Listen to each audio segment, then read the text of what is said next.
It's a pandemic, coronavirus. They're closing the border, like they're out of order. People afraid of China, coronavirus. Corona.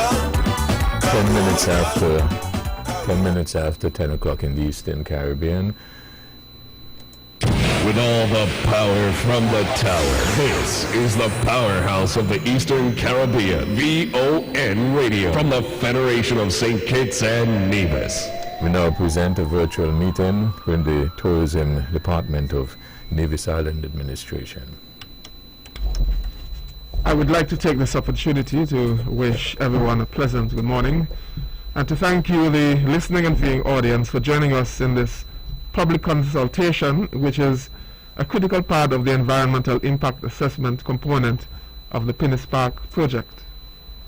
I am John Hanley, Permanent Secretary in the Ministry of Tourism, and I will be moderating today's discussion. An environmental impact assessment, or EIA, is a technical study of the possible effects that a project or development may have on its surroundings and recommendations as to how any challenges observed may be addressed. This is a legal requirement of the Department of Physical Planning as part of the approval process. An EIA is usually done as a town hall type meeting, in a town hall type setting, but as we are all aware, we are in the midst of the COVID-19 pandemic, which has necessitated social distancing requirements. As a result, we have had to proceed with the EIA consultation virtually. We are indeed grateful to God that the impact of COVID-19 on our Federation has been minimal so far, to the extent that the NIA has already put in place measures for citizens to return to work. We are certainly appreciative of the efforts of our colleagues at the Ministry of Health and other frontline workers whose sterling efforts have kept us safe and secure during our time of crisis. I urge all of us to continue to observe and obey all protocols that have been put in place for our well-being, so that together we can rid ourselves of the scourge of this pestilence. Our thanks to VON Radio and the Department of Information for facilitating the live broadcast of this consultation and for providing the opportunity for us to interact with you and to incorporate your valuable feedback where possible into this project. I wish to advise that we are also streaming live on VON's radio Facebook page, as well as via the Facebook page of Nevis Television NTV, where you can see as well as hear us. The Pinnis Park project is an 11.5-acre recreational park facility which will feature a visitor center, jogging trails, picnic park, a lawn amphitheater, parking lots, and a large open central space suitable for hosting major events. This project has been in the pipeline for several years, due largely to funding and other logistical challenges, but we now stand poised to begin construction as soon as we receive planning approval. The project is estimated to cost some $2.7 million US. Of this amount, some 1 million EC, or around 0.3 million US, will be provided by the Nevis Island Administration, with the remaining 2.4 million provided through the generosity of the Republic of China, Taiwan. We are indeed grateful for the long-standing friendship and cooperation between the Republic of China, Taiwan, and the government of St. Kitts and Nevis, and eagerly anticipate the construction of this park, which will be a tangible testament to the collaborative spirit which exists between our two nations. I am joined by a distinguished panel of presenters who I will now introduce. Mr. Vincent Lai is a citizen of the Republic of China, Taiwan, and has been designated as the Pinnis Park Project Coordinator.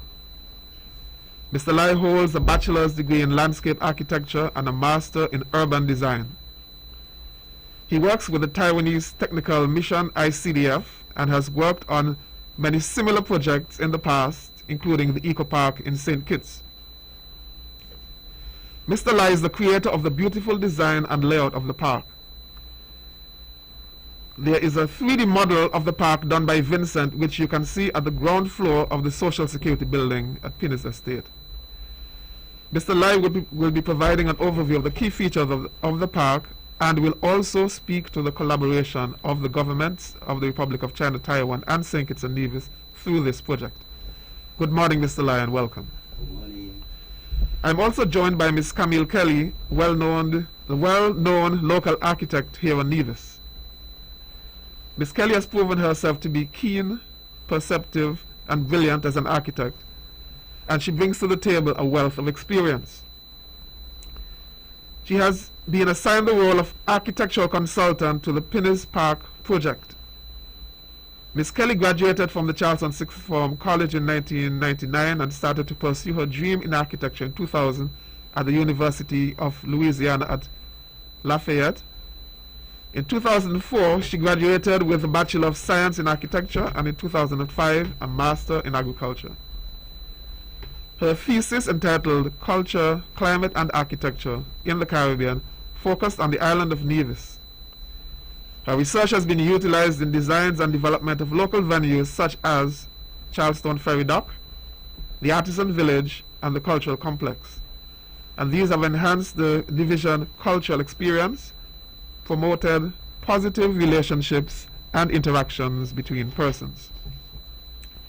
Ms. Kelly currently holds professional registration and membership with the Royal British Institute of Architects, RIBA, the American Institute of Architects, AIA, and the St. Kitts and Nevis Institute of Architects, SKNIA. In 2012, after a decade of working in the United States of America, Ms. Kelly's love for her home country led her to return to Nevis to create her own architectural practice. As principal architect of concrete architectural design, Ms. Kelly has certainly transformed the landscape of Nevis. She has produced an excellent 3D video of the Pinnis Park layout, which was first shown during the official groundbreaking ceremony last year. We have every confidence that with Ms. Kelly on board, the Pinnis Park project will be structurally sound, functionally relevant, and aesthetically pleasing. She will assist Mr. Lai this morning in explaining the key architectural features of the park. Ms. Kelly, we are delighted to have you on our panel. Welcome. Morning. Our main presenter would be Dr. Janice D. Hodge, who is the EIA consultant to the Pinnis Park project. Dr. Hodge is a well-established environmental consultant who promotes innovation and environmental sustainability in small island states, SIDS. Dr. Hodge grew up and attended high school on Nevis, after which she attended colleges in England, the United States of America, and the U.S. Virgin Islands. She holds a bachelor's degree in biology, a master's degree in microbiology, and a doctoral degree in creative leadership for innovation and change. Dr. Hodge lectured for a short while at Alabama A&M University and later at the University of the Virgin Islands. Subsequently, she has been extensively involved with natural resource management and policy development in SIDS, having served as coordinator and director for the U.S. Virgin Islands Department of Planning and Natural Resources for over a decade. Dr. Hodge is the founder and managing director of the consulting firm Caribbean Development and Environmental Consultants, Inc., referred to as CADENCO. Since its establishment in 2003, CADENCO has prepared numerous EIA reports, coordinated numerous projects, and provided consulting services to a myriad of local and international organizations. CADENCO also provides grant writing services and training in creativity and innovation. Dr. Hodge is a staunch advocate for developing innovation, empowering communities, and promoting sustainable living. Good morning, Dr. Hodge. Thank you for joining us. Dr. Hodge, good morning. Good morning, Mr. Hanley. Yes, I must also recognize another member of the Pinnis Park Steering Committee, Ms. Vanessa Webb, who is a senior member of staff at the Ministry of Tourism, who will be recording the vital feedback that we receive during this exercise. We will proceed in this fashion. I will first invite Mr. Lai to speak, then Dr. Hodge will continue, and at the appropriate time during her presentation, she will be joined by Ms. Kelly. After the presentations, the lines will be opened for you to call with your questions or comments. The numbers to call are 469-1700 or 469-1616. If you are calling from overseas, please remember to prefix these numbers with 1869. I will kindly ask that you make your questions or comments as brief as possible so that we can accommodate as many persons as possible. And now I turn over to Mr. Lai. Hi.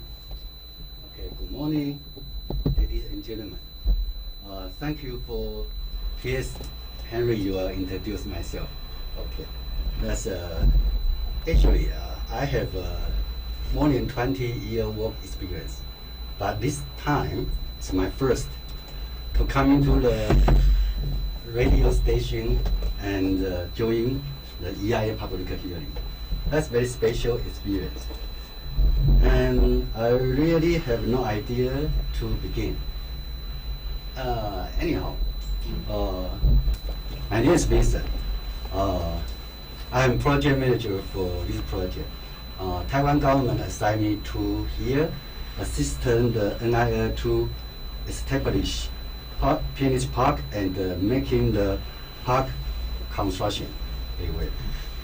And I hope the park will become a landmark tourism destination on the island of Nevis, as well as to ensure the agents identify and successful. Phoenix Beach in the St. Kitts and Nevis is popular recreational destination for local residents and tourists. As we know, like yesterday I reviewed our Facebook, the visitor keep the walls. Nevis people waiting this park for a long time. They are waiting for a long time. So I believe under the Ministry of Tourism, the leadership, we will try to our best let our people see that we will successfully build this park as soon as possible. Before that, I would like to thank you, the Premier, Mark Brandley, because since last year I discussing with him, His Excellency gives so many good vision in the future for this park. So we can create some more detail to create this very united the park for the Nevis. How can I say? Because this park is very unique because not going from outside, it's going in the inside. Because when we visiting the Phoenix Beach, we find it's have a very good sea view and mountain view. So we want to link this image in the site. After the design detail, the architect Camille Carey, she will say more detail for yours. But I just want to mention we have some planning the principle. So we want to create one a friendly development because this area we hope they're going to forward the eco park. Eco park not only for the animal or plant vegetation. We also hope they can in the future they can manage it very well. Can available use forever. Yeah. We call extendable. And we have 3 courses. One is we hope this park, when it was built, can provide environmental health. But also because we want friendly environment, so we also hope community health. Also, we want to restoring the spirits. People can very easy enjoy this area. Today, we can see that the new park covers around 8 acres of good garden design and comfortable visitor to circulation, planning, main hardware facility as like us. We have a visitor center, we have a stage and sitting area, we have a parking lot, we have a restaurant and pavilion and viewpoint. We have a playground and activity area. We provide a large multi-function lawn area. We have a lawn facility and a picnic area. That detail we all already put in our layout. Also, we make a 3D modeling to show everybody. Since we plan this project, we are very appreciative to say that this is my dream idea, because why? They have so many interesting details and will be here. So I would like to use today by this chance to welcome anyone. If you have a good idea or suggestion, please give us. Then we become better. In the end, I would like to say thank you again, because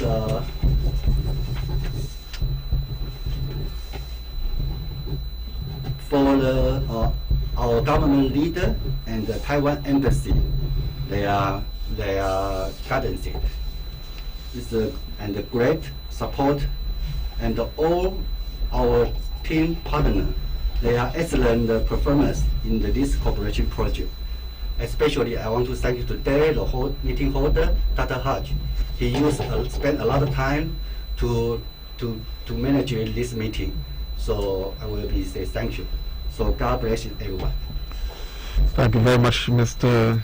Lai, for that overview of the collaboration between St. Kitts and Nevis and the Republic of China, Taiwan, and also your own involvement as the designer of this project. We will move right along to Ms. Kelly, who will give us an overview of the features of the park.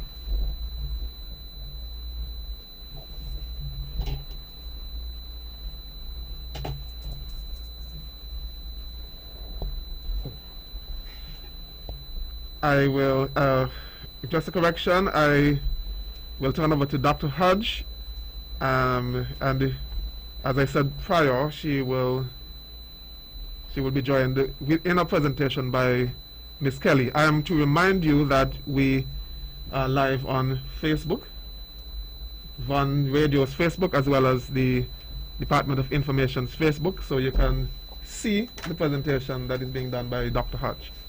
I'll now turn over to Dr. Hodge.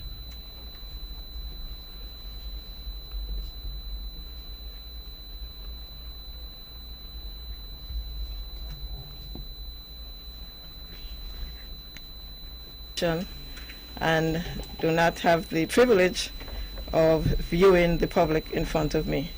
Of course, we understand the reason for this, being the COVID-19 and our efforts to comply with the regulations which requires social distancing. So this public consultation meeting, it's really a requirement, as was said before, by the Department of Physical Planning and Environment, to provide information about the anticipated environmental impacts of the project and to garner input from citizens about concerns and expectations which they may have regarding the project. The public consultation also provides an opportunity for decision makers to have a more holistic view of what is being proposed. The presentation, which deals with the environmental impacts, would be presented in the following sections. We would first have a description of the project. We would then look at the environmental conditions at the site, followed by environmental impacts and mitigation, and then the question and answer period. For the description of the project, we will first look at the purpose, the location, and the project design. The purpose of the project, as was referenced earlier, is to be symbolic of the bilateral friendship between the Nevis Island administration and the Republic of China, Taiwan. The project is also to add to the island's inventory of eco-friendly developments and landscapes, and it is designed to provide opportunities for passive recreation and greater enjoyment of the island by visitors and residents alike. The purpose of the project is also to enhance the aesthetics and alleviate long-standing issues associated with flooding and wastewater treatment for the existing businesses at the site.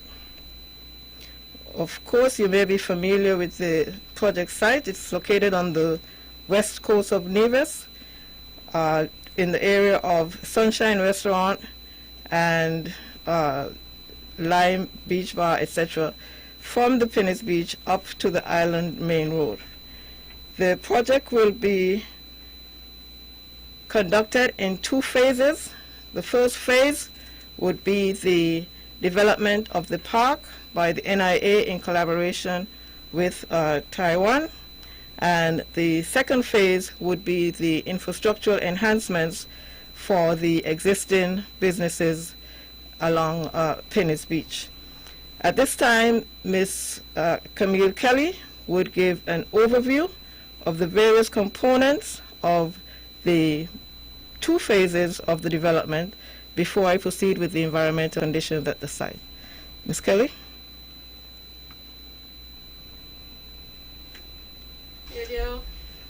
Good morning to our listening and viewing public. As previously described, the project is divided into 2 phases. Phase 1, for those of us who are able to view, and I'll make this as clear as possible for those of us who are listening. Phase 1 will comprise of the park management and visitor center, a public restroom, 2 public restroom facilities, a multi-purpose green space and leisure area, an outdoor amphitheater and plaza, children's playground, landscaping and design, wastewater collection and treatment facility, and the addressing of the seasonal pond. Phase 2 will then be addressing the wastewater treatment and flood control, parking, and road stabilization. Now, just to orient everyone, and I'll try and be as specific as possible for those who are just listening. Persons who are familiar with Nevis and familiar with the area, I will go about it in describing it in a top to bottom and I guess counterclockwise description. The top being the island's main road, which is the top of what we would consider the top of Pinnis Beach Road, the road that is just adjacent to the Mount Travers, the road leading up to Mount Travers. The bottom will be the ocean, or as previously described, where the current restaurants such as Sunshine's Beach Bar, Lime's Beach Bar are located. And then we will then go to your right, which would be towards Pinnis, towards Jessup, or Four Seasons, and then to your left, which would then be considered towards Charlestown. So let's begin at the top, which would be off of the public main road. Right off the public main road, we will have the Visitors Information Center, which is located right within this vicinity for those of us who are viewing. Visitors Service Center, that will comprise of a area that comes directly off of the public main road for parking. There's a green space right outside, and then that leads you right inside of the building. So the building is located within this basic vicinity. The Tourist Information Center, it comprises of a dome-shaped roof that has a green space that occupies a walking trail on top. And inside of this particular building, you will have the management office for the overall park process, the overall park project. We have private restrooms, we have meeting halls, we have things like Tourist Information Center for those who are visiting. They can come by and grab information about the history and culture of this general vicinity. We have a security guard room. We have canteen and souvenir shops within the inside of this building. Also meeting halls for persons who wish to have private meetings.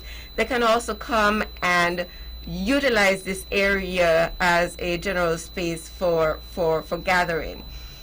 Now moving towards the Four Seasons or Jessup's area, we then travel down the Pennis Beach Road. And right outside, after passing the information center, we have an open elevated boardwalk area. Bearing in mind that the whole site has an entire walkway that will surround the whole project. So once you get onto the walkway at any junction, you can then continue throughout the basic features and appreciate the basic features as you go along. So at this first section, we have an elevated boardwalk that overlooks the open green lawn area. This is an area where you can stop, sit, rest a while, and get an overall view. It's elevated, it's a little bit higher elevation, so you can then see what is going on. We have parking areas. This is parking area number 2. We have a parking area number 1 right back up here at the top. Parking area number 2, and then we have in the middle section here a public restroom area. The public restroom is for persons who are utilizing the park facility to be able to have their private space that they can then utilize the restroom facilities. Also, continuing, we have picnic areas right here, and this will be right above the Double Deuce area for those of us who are familiar with the existing conditions. We have a small picnic area that persons can sit or can continue on the walkway through a nice, nicely vegetated area that then takes us on a winding path to the amphitheater. The lawn amphitheater is a outdoor gathering space for persons who can perform. It's a seating space, a comfortable seating space that you can enjoy a performance, whether it's a cultural performance, a church performance.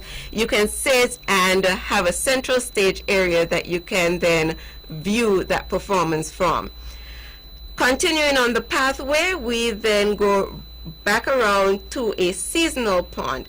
Now the seasonal pond becomes a part of the whole nature boardwalk trail. This is the area where water catchment and water that runs off from the site will then feed into the overflow gut area should there be a storm surge. In following the trail back around from the amphitheater, we come back around to another restroom. This restroom, again, just like the one adjacent to it, then facilitates the park. And this is, again, for large-scale gatherings that can potentially happen within the central area. As most of us would know, we have activities as large as the annual cultural food fair that happens here each year. We are not moving away from that. We're ensuring that that area has maintained its open ability to facilitate a larger crowd. So the 2 bathrooms adjacent from each other will allow for that. Following back around, of course, we will not leave out our youngsters in our community. We have a children's park, a playground. The playground consists of a water, sprinkler, and trellis area for seating. Parents can sit and view their children while they play in the water, or the parents can sit and view their children as they play within the park or playground area with the setups like the jungle gyms, etc. for them. Adjacent to that, we have a half basketball court. Below the basketball court is a water storage area, and bearing in mind throughout the entire project, we have tried to ensure that all areas possible for water storage and catchment will be possible. We've tried to ensure that the larger spaces such as the amphitheater, there's a large area below that will also be utilized for water storage and catchment. We're trying to ensure that this site is made as renewable or as eco-friendly as possible. So we are looking at means and methods such as solar systems, water catchment, and reuse systems that we can also implement throughout the site. So below the visitors, adjacent to the visitor center, where there is a half basketball court, there will be a water storage system below that. Around the entire site and throughout, we will ensure that there are proper landscaping, lighting, and fencing to ensure that animals, for example, donkeys, will not come in and impede our the development that we're trying to maintain. The fencing system will be of a low wall covered with preventative vegetation to ensure that animals will not be able to get in and mess up the vegetation that we're trying to facilitate. The seasonal pond, again, will be one that addresses a lot of the issues of the site runoffs. Should there be any excessive runoffs, we are hoping that the seasonal pond will then be that feeder into the gut area that would then channel the water towards the sea as its normal course. Phase 2 will then comprise of the water treatment system within this general vicinity. We will be also addressing, as Dr. Hodge explained earlier, the areas that have certain water retention problems. All of those areas will be addressed to ensure that the water is shedding and being diverted away from the areas of development. I think that basically covers the overall design. Again, we have parking throughout. There are 6 areas for parking, which will probably total about 150 parking spots throughout the entire project. Ladies and gentlemen, the Pennis Beach Park Development Site Layout Plan.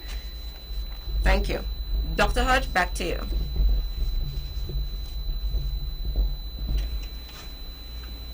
And I would now move on to section 2 of the presentation, which looks at the environmental conditions at the site. Of course, we're looking at an environmental impact assessment, and so this would form the crux of the presentation. In the first instance, we will look at the vegetation at the site, and the assessment is basically done doing depth studies, field visits, etc. And before I proceed, I would like to acknowledge Ms. Jenny Laurie, who ably assisted me in conducting a number of the field assessments, especially with regards to the wetland area. So in the first instance, we will have to look at the vegetation at the site. Of course, a major part of the park development is landscaping, and so we would want to ensure that the landscaping that is being introduced is compatible or is not invasive to affect the existing ecological system that we have. Based on the field assessments, 3 main zones of vegetation were identified. One of the areas is along the edge of the gut. One is the main area where you have the low landscaped area where cattle sometimes graze. And the other area is the area impacted by flooding and salt intrusion, and that is closer down in the area of the Weekends restaurant.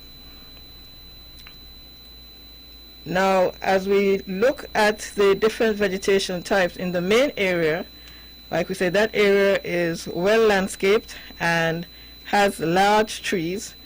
The intent of the project is to maintain as many of the large trees as possible. Some of the other trees in that area include flamboyant tree, which we all know is our national tree.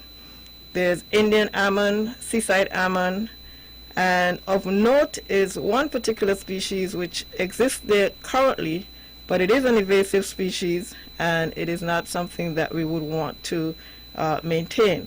Again, it's important to establish what the existing site conditions are so that as the project is developed, we can identify what existed before and what may be as a result of the project. Along the gut side area, most of the vegetation in that area are in fact invasive species. The clammy cherry, the cassia, those are occupying the gut area and actually choking out, if you may, the vegetation that would normally occupy an area which is described as a wetland. Along the salt affected area, we have it's mostly grass, the low-lying grass that we have there. And then the other area that we look at would be the wetland. And in the wetland, of course, we have some white mangroves. There is some viability as there are some white mangrove seedlings also present. As far as the wetland is concerned, there's also some fauna, as you know, some animals.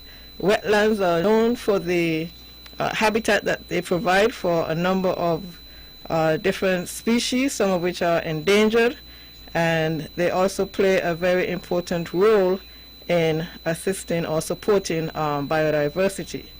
So some fauna have been identified. We've seen the yellow-crowned night heron, the cattle egret, which most of us may be familiar with, and also the dragonfly.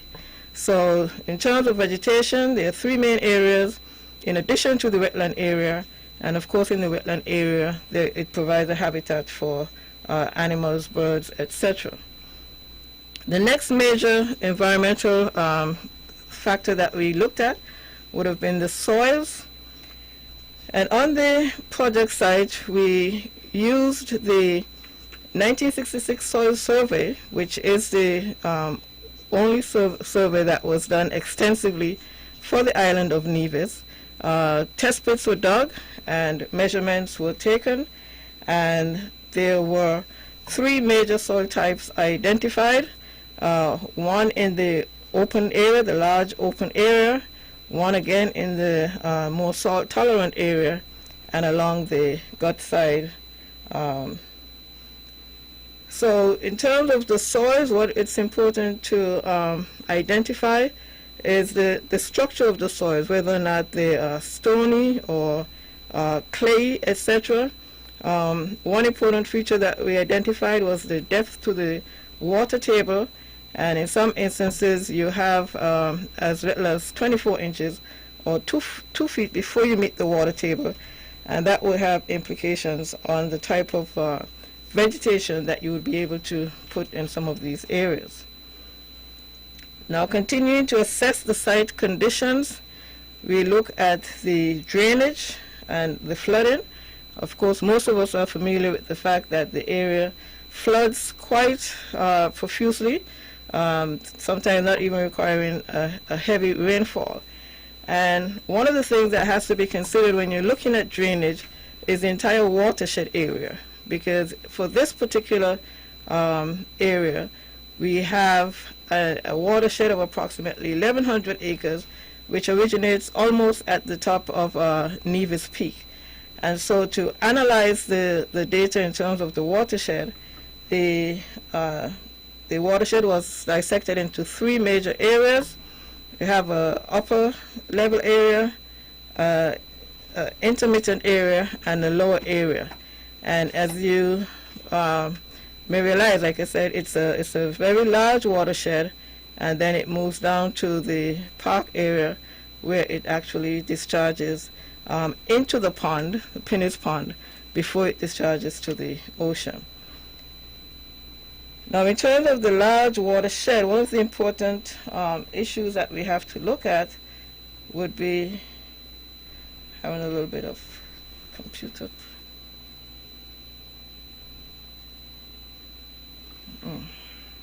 It's not moving. So one of the major concerns that we would have when we're looking at watershed, and of course an area that floods incessantly, is the amount of runoff volume that we would have. And based on the entire watershed, for a 50-year, 24-hour storm, you have over 15 million cubic feet of water coming down through the shallow gut. From the project site itself, you have about maybe just less than 1% of the volume of water coming from the project site. It's important to note that when you have about 1 inch of rainfall, there isn't any runoff from the project site, mostly because the site is flat and it's very uneven in topography. So when you look at the entire watershed and how that water drains down, before it discharges to Pinnis Beach, there is the Pinnis Pond.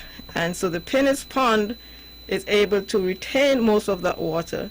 And the very important feature about a wetland is the fact that it helps to filter the water so that when it does discharge into Pinnis Beach, it is not as turbid and it is not as cloudy as if it just went straight into the ocean.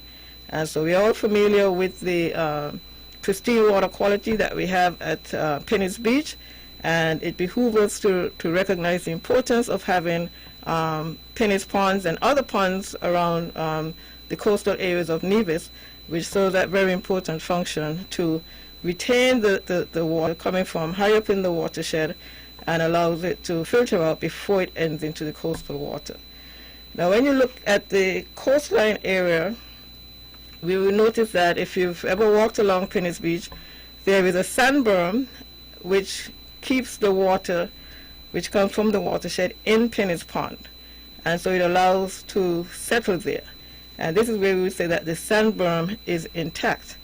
Now, in some instances, the sand berm is breached, and when that happens, the water from the watershed then flows out into Pinnis Beach, and you have the concern of whether you may have animal feces or anything else that is coming from way up in the watershed getting into Pinnis Beach.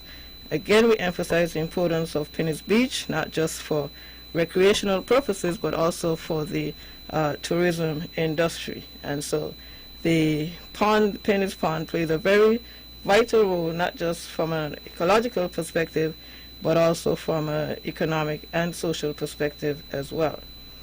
Now, looking at the entire watershed and all of the water that comes down, we talk about the issue of drainage at the project site. And one of the reasons why you have flooding in that area is because when you look at the topography, from the shoreline up towards the road area, it's just about 10 feet different in elevation. And so, of course, that is very flat. And even within that flat area, looking at the topographical map, we can see that we have different areas of dips and gullies, etc., that would prevent the water from running off. And so when you have this type of topography in a low-lying coastal area, you would then be subjected to site flooding. And like I said, most of us who traverse that area, we would have witnessed flooding at the site at one time or the other. And so flooding is a major environmental concern that would have to be addressed or would have to be mitigated for in this project. The other factor that we looked at was the shoreline and storm surge.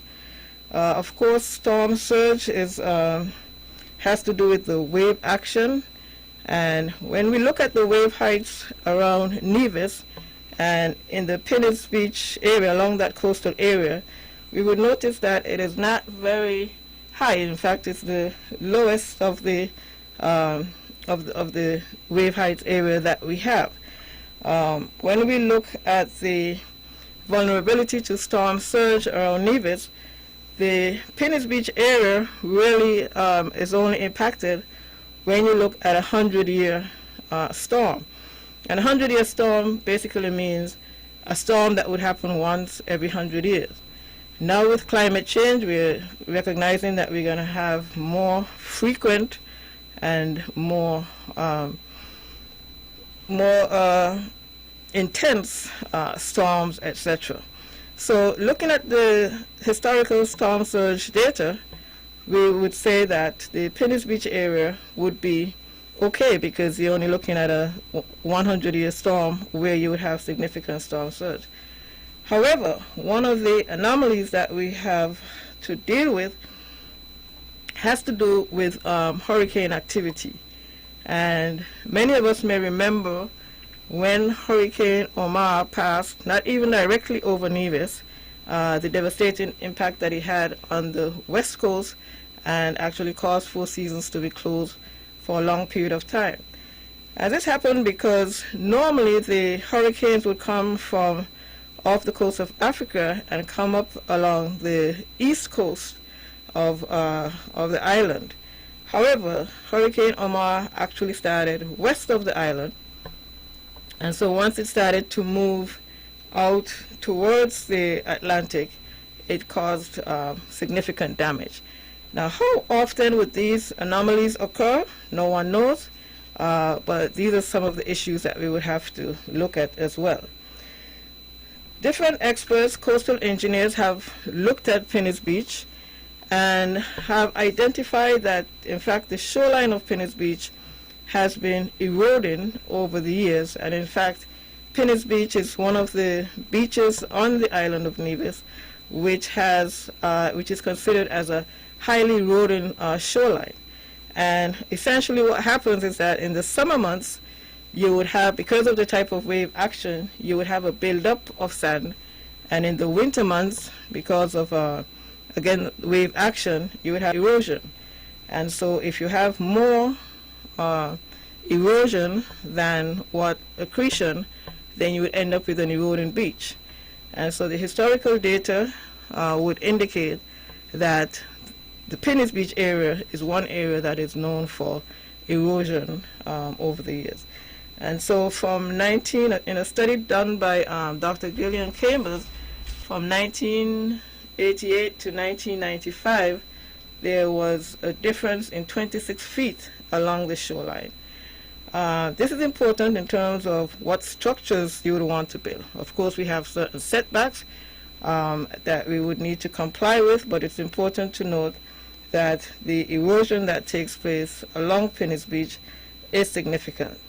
More recent studies would also indicate that the shoreline continues to move inland. And so later on, when we look at some of the mitigative measures, you realize that there isn't going to be any provision for any roads or anything beyond the existing structures that exist there. So looking at how the site operates, we then move to looking at the marine environment.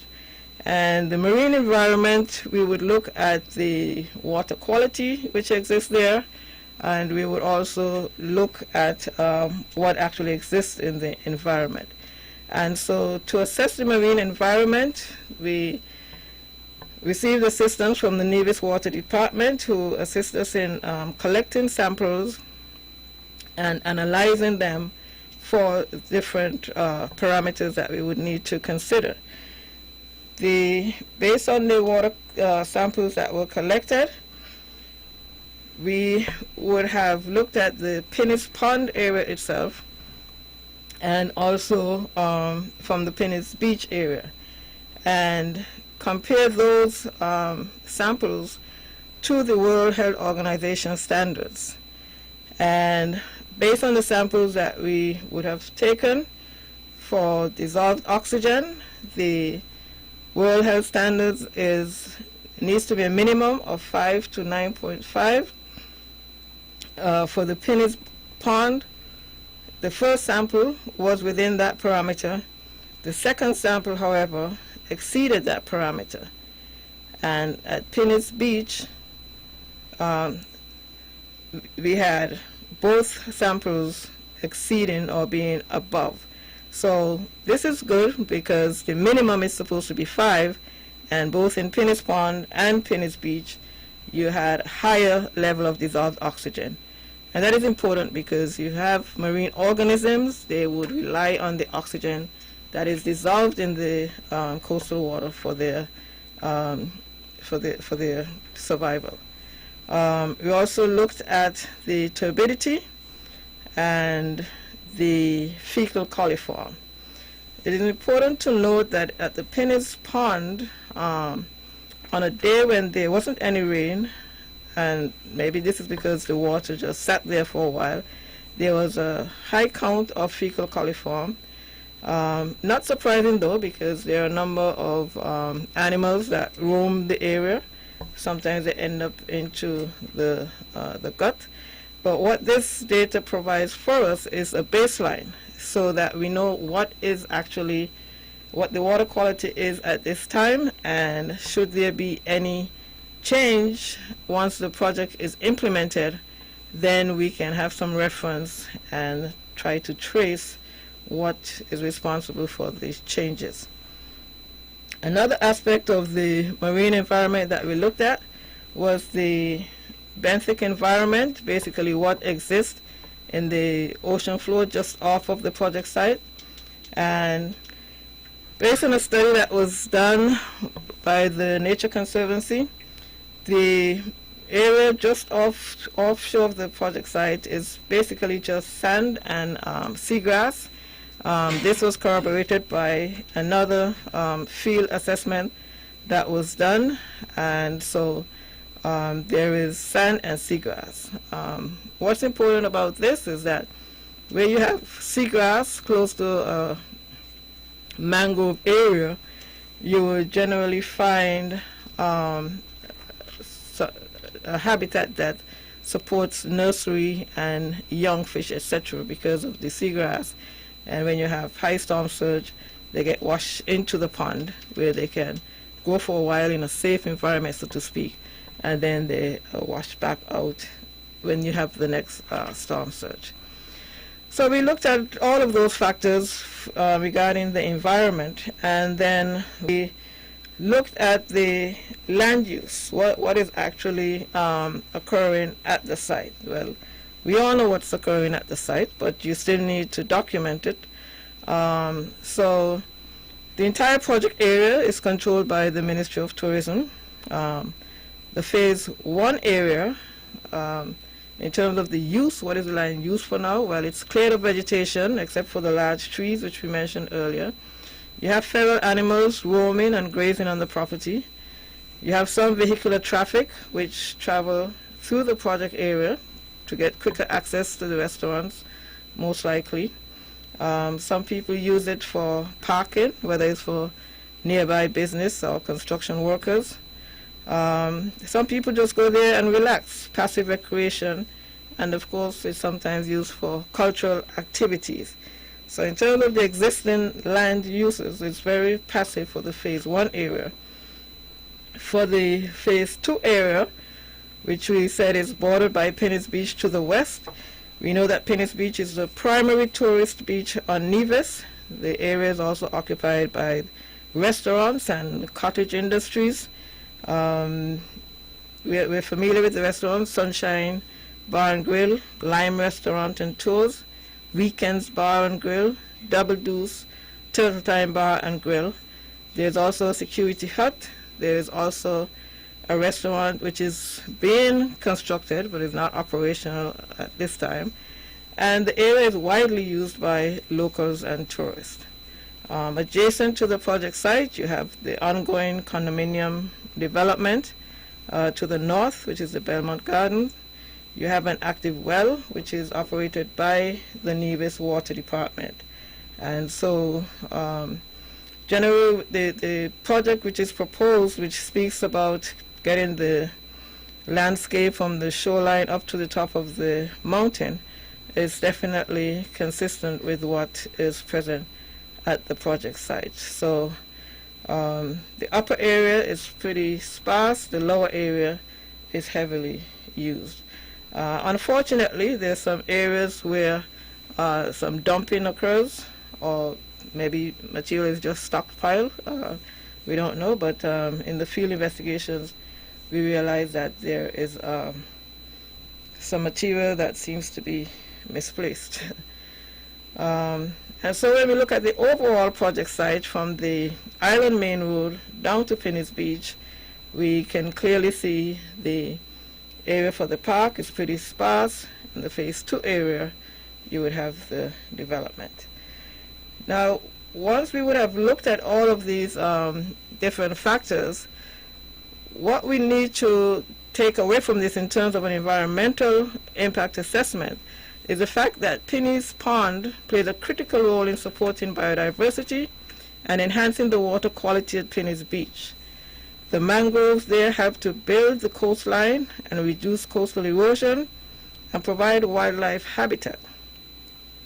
The St. Christopher Nevis National Biodiversity Strategy and Action Plan 2014 to 2020 highlights the fact that biodiversity is part of St. Kitts and Nevis's natural heritage, and conserving it is a national and international obligation. Likewise, the OECS Commission in 2020 has taken the position that the protection of biodiversity and ecosystems are vital to building climate resilience in OECS member states. And so with this backdrop, we looked at the potential environmental impacts and the proposed mitigation. So, looking at the sites and understanding the importance of the Pinnis Pond and Pinnis Beach, we looked at the potential impacts in two phases, during construction and during operation.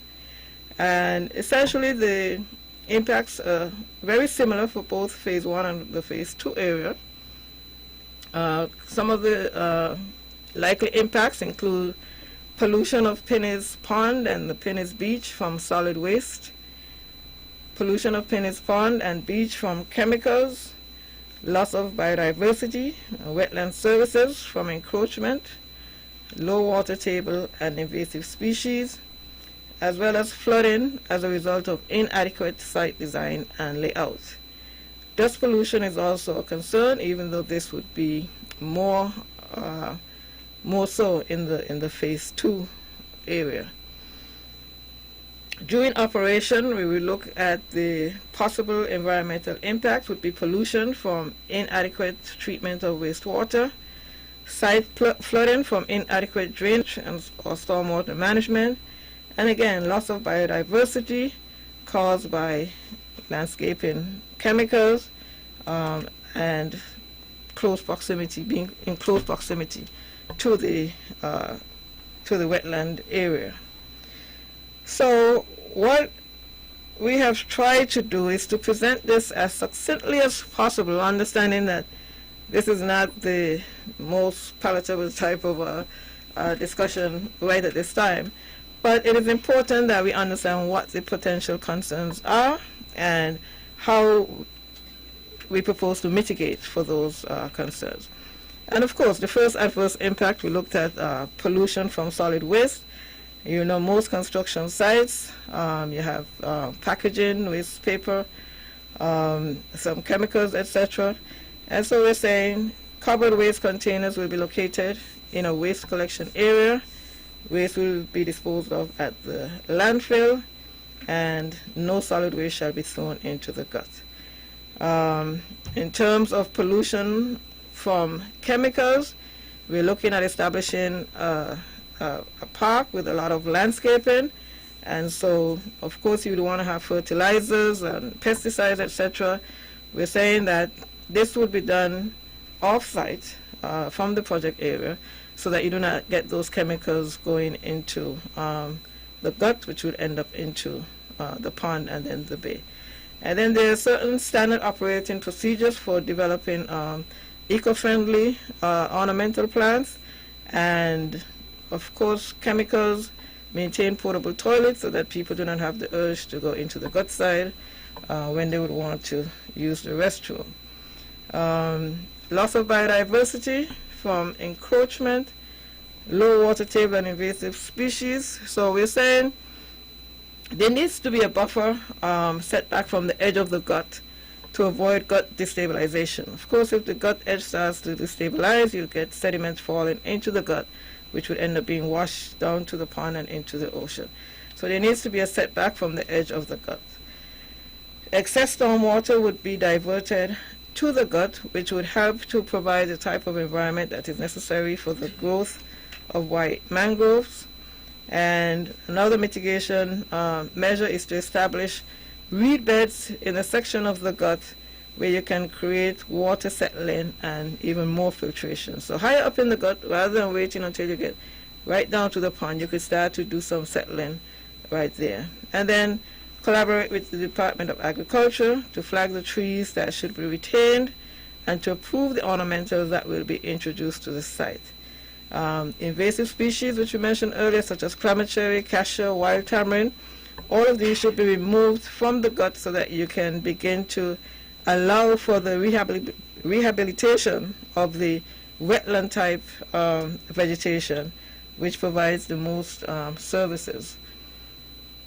And then, so the project proposes to include neem trees. There is a concern with the use of neem trees because they're highly invasive. They're very appealing to monkeys, and so we're suggesting that the use of neem trees be minimized. The coconut trees that will be used should be lethal yellow resistant varieties only, and there is a particular species called a flame gold rain tree that during the assessment the data revealed that it was invasive in other areas, even though it has not been identified here in St. Kitts and Nevis, well, in Nevis. And so this is an area, this is a species that should be flagged and monitored before it is introduced into the landscape to avoid any adverse impacts. Now, again, during construction, flooding from inadequate site design and layout. So to mitigate against flooding, we have water collection and flood retention functions integrated in the design. Overflows of collected stormwater is channeled towards the seasonal pond and ultimately to the gut. And the drainage layout plan, which is included as part of the study, shows the detention pond, a network of underground drainage pipes and water storage tanks. And all of the drainage infrastructure should be inspected and approved by the Department of Physical Planning and Environment prior to advancing. And one of the mitigating measures that is being introduced to help reduce the flooding is the construction of a mud berm along the edge of the gut further down closer to the phase 2 area. Now, we can indicate, we have the drainage plan which outlines that you have underground pipes transporting the water to the storage tank under the amphitheater. These are located in strategic areas around the site based on the topography, so that this would help to collect the water, transport it to a storage area so that it reduces flooding. And then during operations, if you have inadequate treatment of wastewater, you're likely to have pollutants. And so, you know, during operation, you would have a wastewater treatment plant. You would have to have a trained person, someone who is familiar with the plant system to monitor and maintain the system.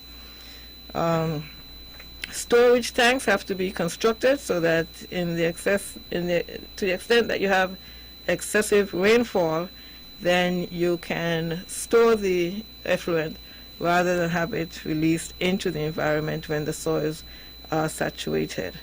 It's a long-standing policy for Nevis is that there is no discharge of effluent to the gut or to Penny's Beach. And of course, water quality sampling, which started before construction and will continue after, to ensure that wastewater treatment plants, fertilizers, etc., are all being used and within the standards that would help to prevent degradation of water quality. Of course, you have wastewater treatment plants. You would need to have an emergency power supply to ensure that you have continued operation. And of course, maintenance logs must be kept for wastewater treatment plants so that if the planning department comes around, they can check, or environmental health, they can check to make sure that you are maintaining the equipment the way that you ought to. And many of the wastewater treatment plants do have audio and visual alarms so that if the system is operating in a suboptimal way, it would give you an indication so that it can be corrected quickly. Now, also continuing with the pollution from inadequate treatment of wastewater, FRP type wastewater treatment system is being proposed for this project. It is based on the EPA design specifications for leisure, culture, and education type facilities, and this particular system has a design capacity for 41 persons. Of course, because you're going to have some days when you have very large events and some days when you have very little, then the system would have to be sized to be able to accommodate the fluctuation in the use from day to day. However, the system does produce effluent which is within the acceptable standards for the Cartagena Convention. Based on the units that we did the water sampling in, this system that is being proposed has different units, and so we looked at the World Health Organization standards as well as the standards by the Cartagena Convention, and realized that that system would in fact meet the requirements for Class 1 waters. Class 1 waters, of course, are waters for recreational purposes. So during operations to prevent site flooding, this is once the park is up and going, you'd have to make sure that the stormwater collection and storage facilities are maintained, the seasonal retention pond and the gut maintenance of these areas will have to be incorporated in the overall park maintenance plan. And of course, the mud burrow, which we mentioned earlier, would be established along the northern edge of the gut. Mitigation is very important because the project, even though it's a good project, it could end up being problematic if the necessary mitigative measures are not put in place. We spoke about the importance of biodiversity and wetland services, and in order to mitigate for that, then there would be ongoing clearing of the invasive species from the gut. The settling ponds upstream would be maintained. Large trees and green spaces will provide additional habitat for wildlife, and only environmentally friendly pesticides and fertilizers will be used for landscaping. And of course, excess stormwater from the collection and storage facilities would be channeled to the gut, and this would help to maintain the water levels that are needed for the ecological functions, specifically for the mangroves to remain functional. Now, for phase 2, the environmental impacts of mitigation are pretty similar to what would be in phase 1, the same concerns with wastewater treatment, with flooding, etc. So I would not repeat all of the measures that I mentioned for phase 1. However, specific to phase 2, where you likely to have flooding from the site design and layout for the road structure, the mitigation being proposed is to raise the elevation of the road and parking lot so that you can have the necessary grade to allow the stormwater to flow to a detention basin. Also, alongside the road, the intention or the mitigation being proposed is to have a bioswale and barrier curves. The bioswale is almost like a grass swale, and what it does, it allows for any pollutants from the parking lot to filter into the grass area while it's being transported to the detention basin. Stormwater inlets will be installed to collect runoff in strategic areas, and excess stormwater from the detention basin will flow to the seasonal pond in phase 1. The seasonal pond is already designed to overflow into the gut, and so the detention basin, which is really just a dry catchment area in phase 2, would allow the water to go to that area, and once it overflows, then it goes to the seasonal pond. And the two projects would essentially come together in terms of dealing with the stormwater, how the stormwater would be managed, and they pretty much, when you look at all of the storage facilities in the phase 1 area, under the half basketball court, under the amphitheater, and the seasonal pond, then you also have water storage area under the restroom facilities, and so that would take care of a lot of the water. However, sometimes if you have a storm surge and the water comes in from the ocean instead of coming down from the gut, you may have it overtopping the edge of the gut, and so the detention basin that is being proposed for the phase 2 area will help to alleviate much of that concern with the flooding. Dust pollution, because of the phase 2 area, we will be looking at raising the area, bringing in fill, etc. You have to make sure that the dust pollution is mitigated. The restaurants in the area, many of them are open restaurants, open seating, and so you would have to ensure that you water the area as necessary to keep the dust down, and if you have stockpiles, then you keep them covered, because you do not know when you would have wind flurry. Now, in terms of pollution from the wastewater treatment plant, of course, the plant would have to be carried out in accordance with the specifications. It must be adequately sized, and because we're looking at restaurants in the phase 2 area, then each restaurant must have a grease trap before the wastewater goes to the treatment plant. And they should already have this anyway, but it's an added measure to help ensure that the plant functions properly for a long period of time. I'm almost at the end, but this is what the impact assessment is about, to identify the impacts and how they're being mitigated. During operation of the phase 2 area, we spoke about a bioswale, stormwater inlets. Mitigation to ensure that they continue to function properly is to have regular inspections of these areas to make sure that you do not have any debris or trash accumulating in them. The stormwater inlets should not allow the sediment to accumulate in these areas. They should be removed periodically.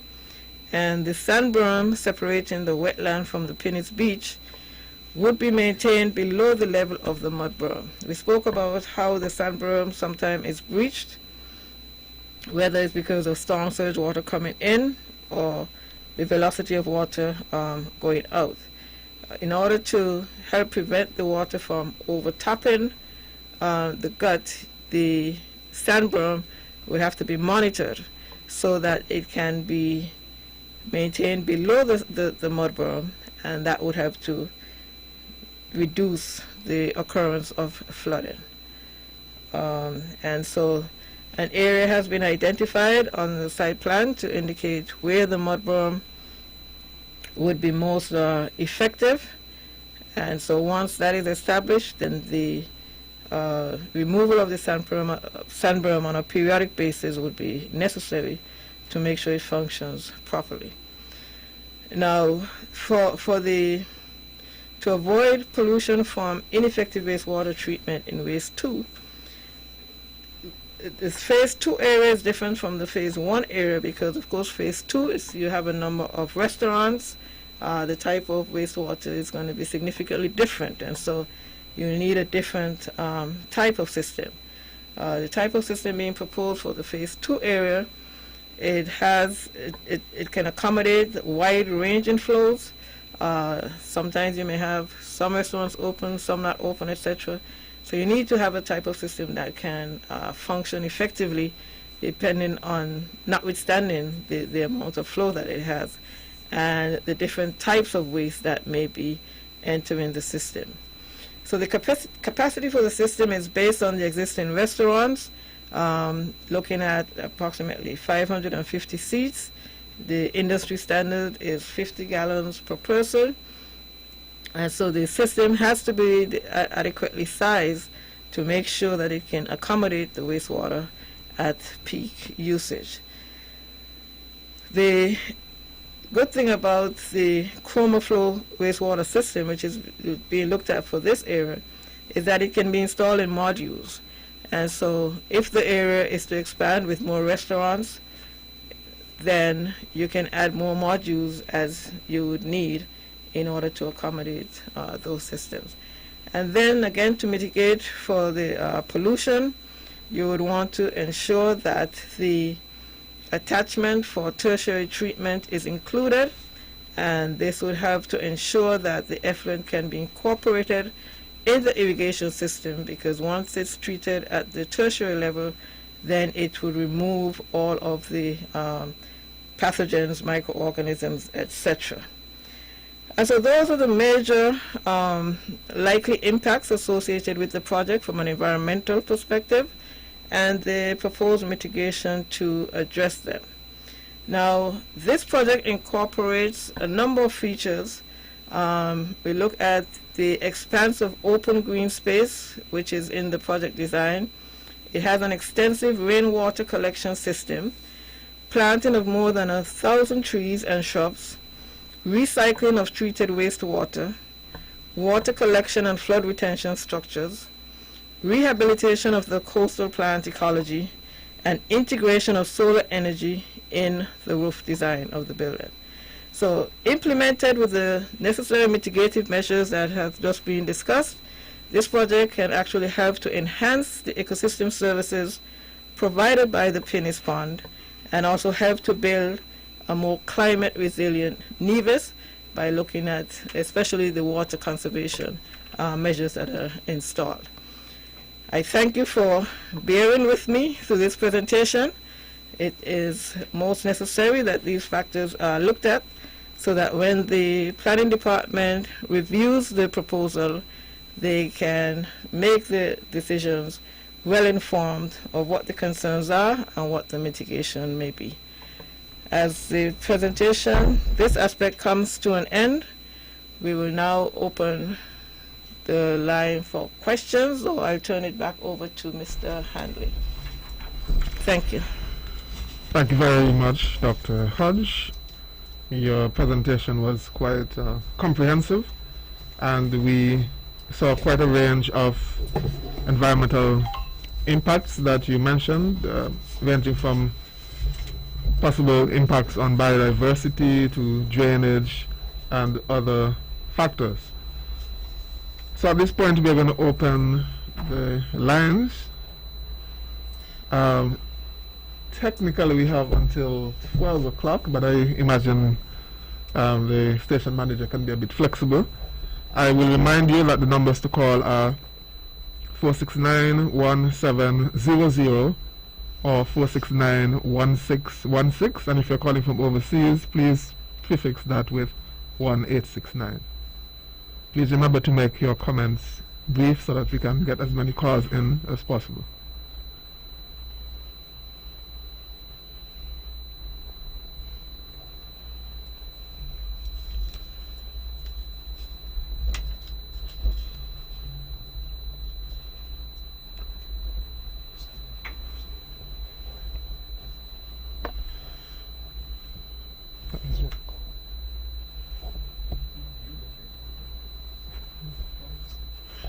Yes. So I will remind us that we are simply awaiting. We are simply awaiting approval from the. On the air. Okay. Okay, we have a caller on the line. Caller. Good morning. I want to wish Mrs. Kelly congratulations for the job she has done well. Thank you. Thank you. All right, thank you, caller.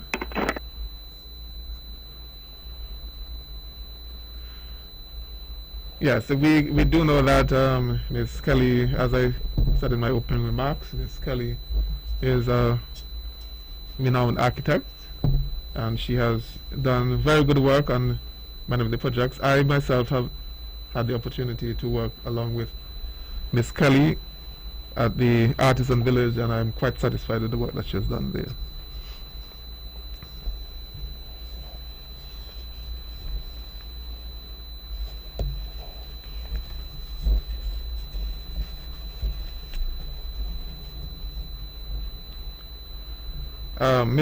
Miss Kelly, in terms of the aesthetics, let me rephrase that question. What do you see as the benefit to the Nivision public in terms of the general layout? What do you see as the general benefits to the Nivision public? The general benefits are very vast, from job opportunities to health benefits. One of the things that we'll be able to implement here are areas where persons can go at the end of a busy work day, for example, and go walking, relaxing environments that you could, you could jog, you can walk, you could take exercise, you can have exercise classes. So the health benefits are enormous. Also, when it comes to environments where children can play and interact, when you look at our areas, we have playgrounds throughout the islands that we have been trying to work on. The last one we would have done, the Nevis Island Administration would have implemented, would have been in Bath Village. Here is another area where children can now come and play. There's a water park, a playground area that children can interact with each other.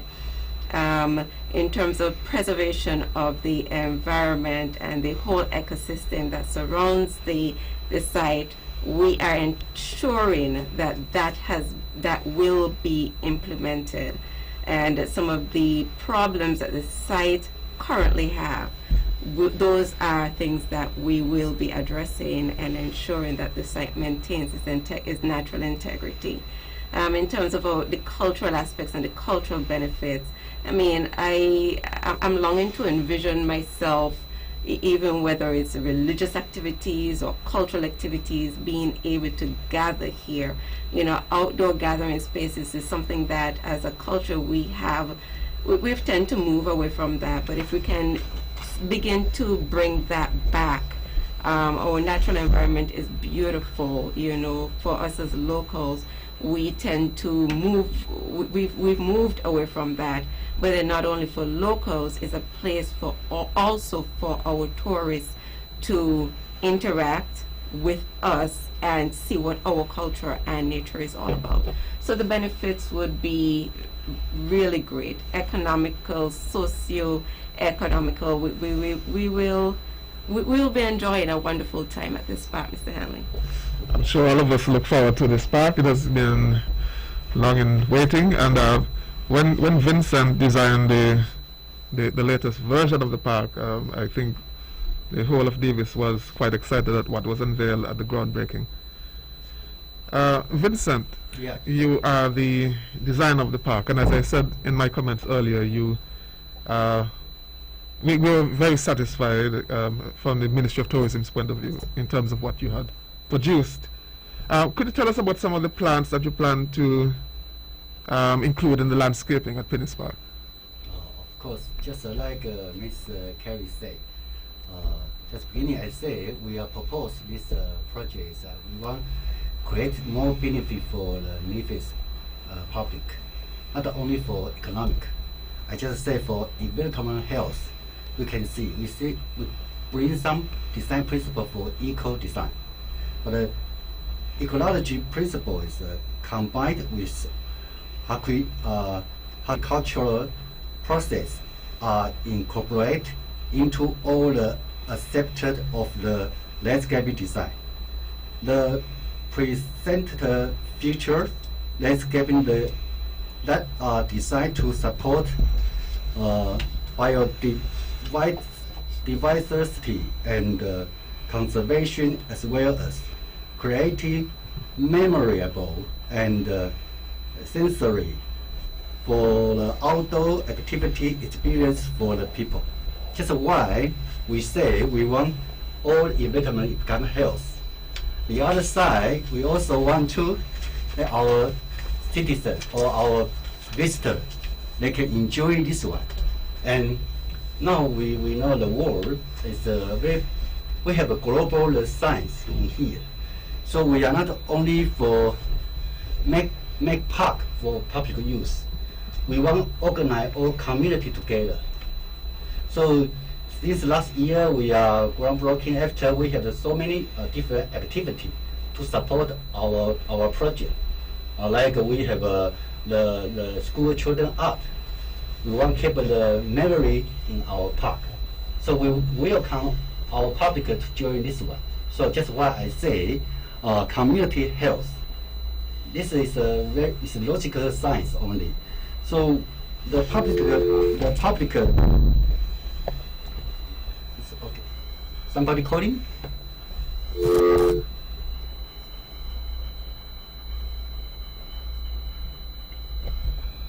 Okay, caller. We have a caller on the line. Okay. Caller. Welcome. Hello, good morning.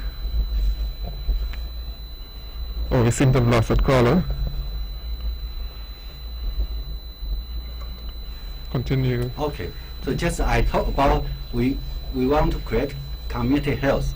This is just like when we design, we want to provide comfortable island microclimate, because global warming something happen here, but the landscape design we will concern about more detail. Now this island climate for the people, just like to walk, jogging, cycle. Okay, we have a caller. Outdoor. Caller, good morning. Good morning. Yeah, I'm here. Good morning. Hi, John. Yeah, it's Loopy. Yes, good I had a morning. couple of comments I wanted to make. Yes. Go ahead, Lucy. Okay, yeah. It was really just on the management of the park going forward. And I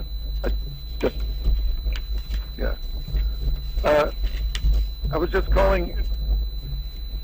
Okay.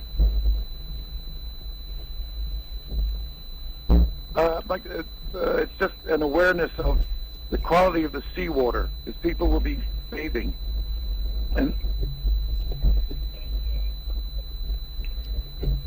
the quality of the seawater. We have yachts offshore, and they'll be dinging on their dinghies up to the sand and everything. And we want to be sure that they are aware that they cannot pump their sewage or their holding tanks anywhere in our waters. I'm not sure if NASA does that presently, number one.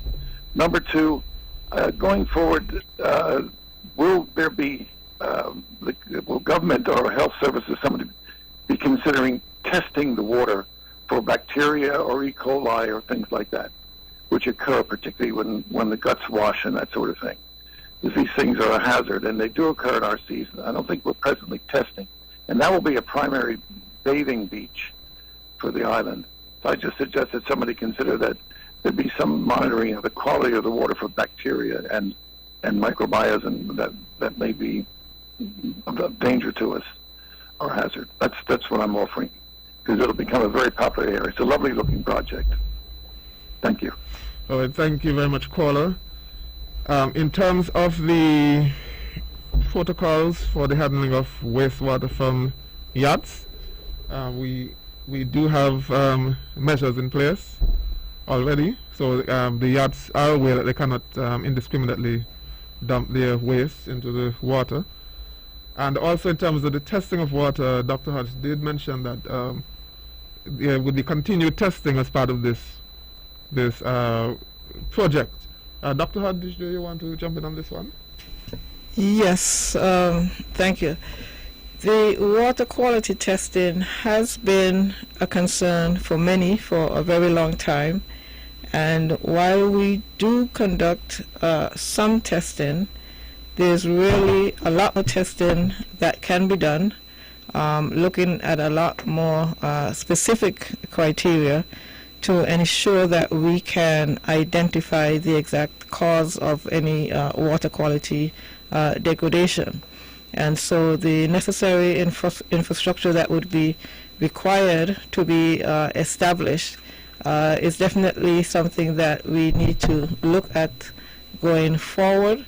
And in terms of addressing a number of the issues that would affect our sustainable development, we are heavily dependent on our natural environment. We are aware that the bulk of our area is the marine environment, and so while we have spent quite a lot on the terrestrial development and the terrestrial issues, there really needs to be a heightened awareness and definitely more emphasis placed on looking at how best we can manage our marine resources as well. So certainly, yes, that's definitely a good question. We are doing some testing, but there's certainly a lot more that can be done. Thank you, Dr. Hodge. And I suppose we can go back to Vincent. Vincent, I was asking you to give us just give us a list of one or two of the major types of plants that we're going to have. Of course, we're going to have local plants and we're going to have imported plants. So could you give us an idea, Vincent? Yeah, just we are proposing the plant. Before that, I want to explain we have some eco design in our park, just season pond. So because this idea is we know now site have sometime rainy season coming is water will flooding. It will inflate the restaurant businessman not running the business. So by this opportunity, we want to make some earthwork to make season pond, to a new stormwater management pond that will, we use the design that will be included the walking trail and the view. So in the future, we want more interested here. So we also will keep some fix some pond for the fish, because we know now it's a mosquito very much in here. So we want in the future we want to keep some fish in the pond. Maybe we can let it become better. So our plan, we try to. Some people calling. No, go ahead. Like a hearing garden, no, because this park is already original existing size already have a very good tree as his image is very well. So we just make a little bit design and add some palm tree, an oriental tree, fruit tree, and some shop prevent animal eating only. So we will keep the original image on the side. So when people coming, they will feel like before. It's very close by the community person. So we want people, when they use this park, they can quickly to restoring the spirits. They are here, can lighting, can talking, can dancing, can do anything they want. It's a very comfortable area. So the landscaping concept embraced a broader, holistic approach to the building landscapers for health and awareness by the concepting people with the nature. So we want people come here like return to nature. But the design process, we not create the nature, we respect nature. So that's very interesting, the process. So just why I say I very enjoy the doing this job, because that is very, very special. It's so just why I say that is very unique. Only Nevis, Petite Beach have this garden, this park. Okay, thank you, Vincent. And based on my previous conversation with Vincent, I gathered that we would have quite a wide variety of local plants. Some of these plants, I'm told, will be edible plants. So some of the hedge plants, I'm told, you can, based on what the plants will bear, you'll be able to eat some of the fruits and so on. I suppose you'll have mango trees. Would you have mango trees in the park, Vincent? Actually, in the site, already have a mango tree. Have mango tree. But it depends on schedule. I'm afraid we cannot planting more fruit tree in here. But we have some idea. We will planting some shop. This shop is like they call it's a cherry. This seed I take from the agricultural department. So in the future we will plant some shop like a cherry. They have a lot of vitamin C in the fruit. So when people they come to our park, they can easy to get the fruit. That's more interesting and healthy. All right, Miss Kelly, the visitor center. It's a unique design. No other park in the Caribbean would have a center like this. What's your take on that? Center? Permanent Secretary Hanley, I think the visitor center would allow for the interaction of persons as well as the management teams for the project. It will host offices for the project for the overall project management team, so that they can oversee the day-to-day operations of the project, as well as areas for advertising our island. There will be souvenir shops that can then house arts, crafts, other items that we generate within the island, not taken away from the local artwork that you will find within the downtown area, or even down closer to the water area, because there are persons who do sell arts and crafts down by the beach side. Not taken away from them, but a canteen area that can still host other items that promote the local culture of our island.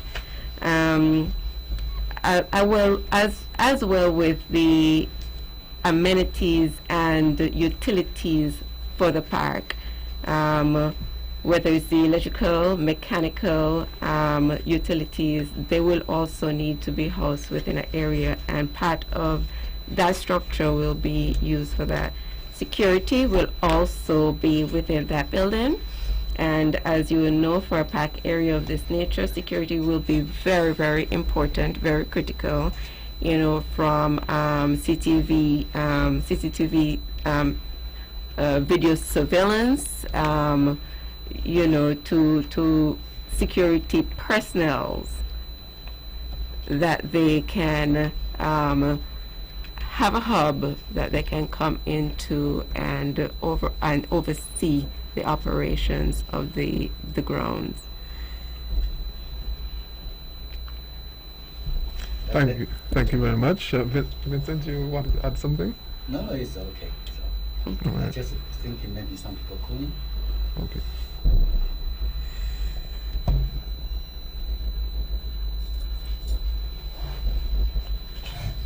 Dr. Hodge, based on your assessment, what would you say, in terms of the biodiversity that you mentioned, what would you say is the greatest threat, or the most important threat?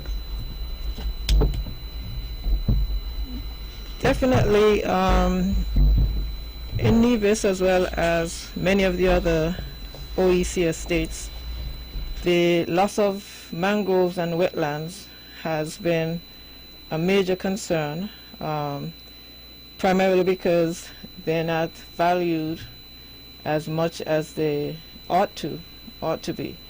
And so, because the Pinnis Pond is situated adjacent to an area that is so attractive for development, it is important that a project such as this, which is very low-key, has large expanse of open areas, etc., would help us as an island to preserve an area that as significant as the wetland. One of the largest concerns to wetlands has been the destruction of them for development activities. In this instance, this type of project sets out to actually enhance the wetland and the ecological services. So because the project is premised upon protecting the existing wetland, then the threats that would most likely cause some degradation or some concern would have to be in the failure to maintain and manage the necessary structures that are put in place, namely for the stormwater, to ensure that you do not have pollutants running off into the pond and the wetland. One of the concerns with regards to the wetland ecosystem and the existence of the white mangrove has to do with the level of water that the mangrove needs to survive.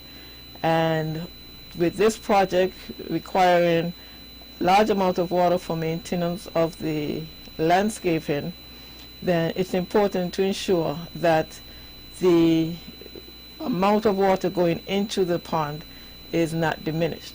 However, it's very difficult to find a major threat because the Nevis Water Department, which has a active well adjacent to the project, which provides water for irrigation, has indicated that they would be providing water for this project. Brackish water is not potable water, and it's the potable water that we have to be concerned about in terms of how we are able to recharge our groundwaters and maintain the type of environment that would be sustainable for the wetland and the ecosystem.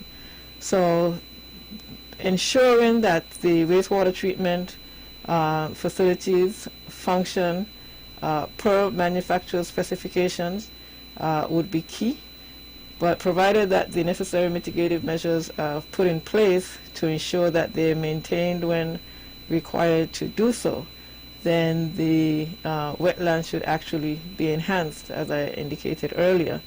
And so the threat would really come about from failure to implement the necessary measures that are required to ensure that the pond remains viable. All right, thank you, Dr. Hodge.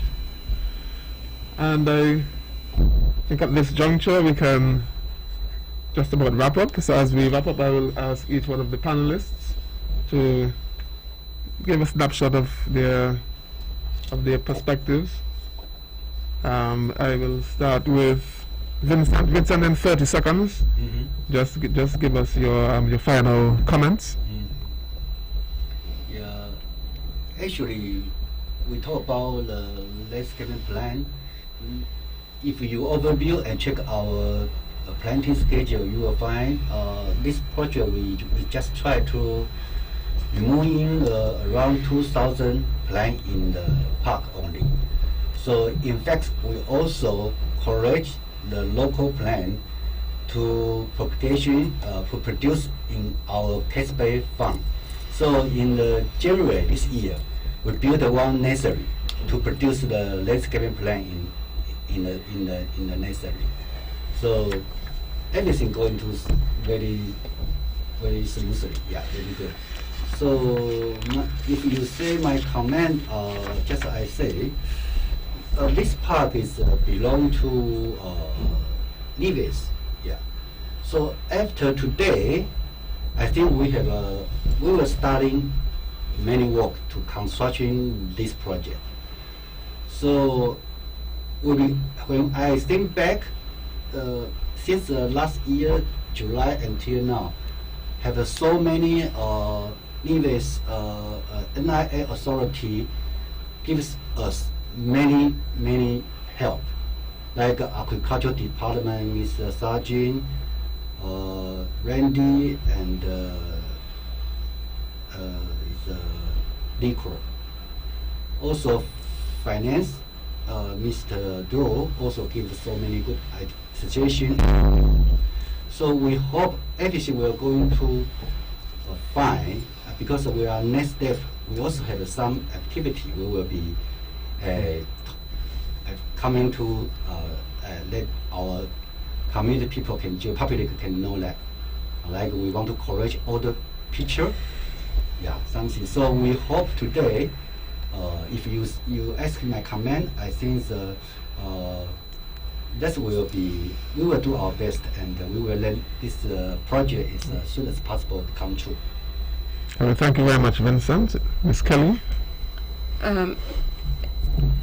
To add to what Mr. Lai would have said, this is a project for Nevis and for the people of Nevis and everyone else who would be visiting our shores. We're looking at a project that's not only aesthetically beautiful, but it's sustainable. We're looking at things as like solar energy. We're looking at things as rainwater harvesting. We're looking at things like recycling of water and water treatment plants. So we're looking at something that is beautiful and environmentally friendly and preserving our culture, which is very important for the island of Nevis, and just enhancing the overall area within the Penny's Beach.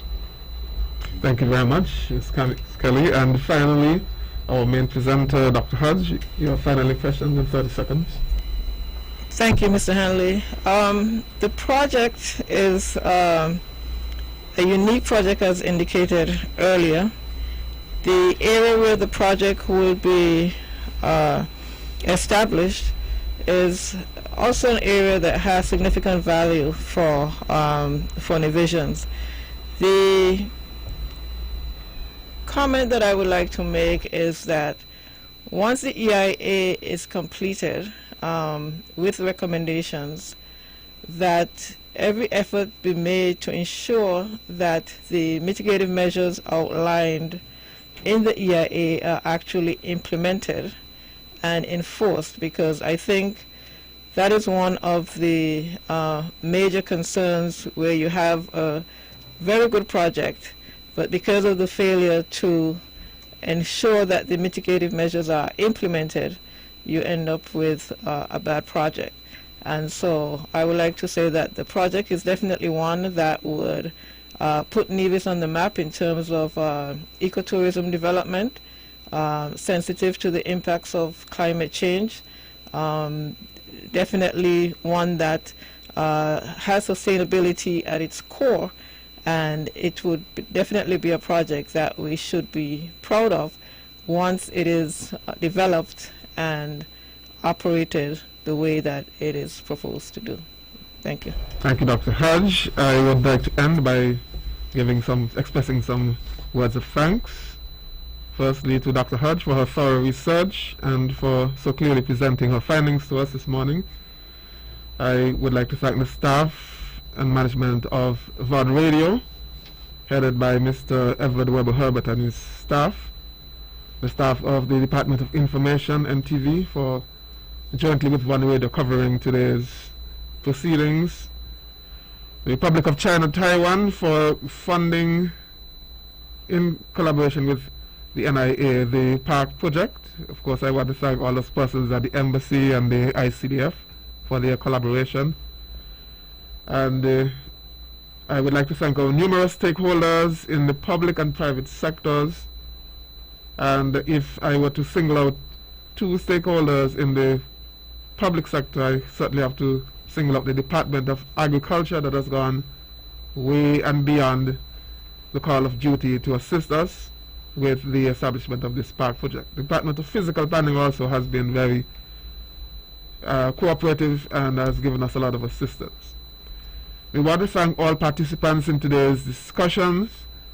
Your feedback has been invaluable, and of course you can continue to provide feedback to us via our Facebook page, the Ministry of Tourism's Facebook page, also Van Radio and the Department of Information's Facebook page.